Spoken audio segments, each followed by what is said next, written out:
উচ্চ মাধ্যমিকে নজর করা সাফল্য, পাশের হার 91.23%। শীর্ষে আদ্রিত পাল। রাজ্যে এবারে উচ্চ মাধ্যমিক পরীক্ষার ফল প্রকাশে খুশির হাওয়া শিক্ষা মহলে।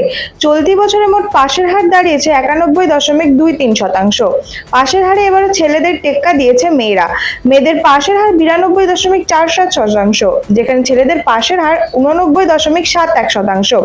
জেলার নিরিখে সেরা ফল করেছে পূর্ব মেদিনীপুর, যেখানে পাশের হার 94.19%।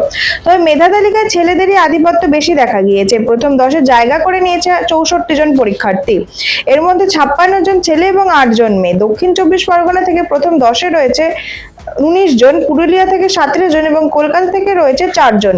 এবারে উচ্চ মাধ্যমিকে প্রথম হয়েছে আদ্রিত পাল। সে নরেন্দ্রপুর রামকৃষ্ণ মিশনের ছাত্র। আদ্রিতের প্রাপ্ত নম্বর 496। দ্বিতীয় স্থান অর্জন করেছে 3 জন পরীক্ষার্থী। তাদের মোট প্রাপ্ত নম্বর 195। তৃতীয় স্থানে রয়েছে 5 জন। তাদের প্রত্যেকের প্রাপ্ত নম্বর 494। ফল প্রকাশের পর থেকে রাজ্যের বিভিন্ন স্কুলে শুরু হয়েছে উচ্ছ্বাস ও উদযাপন।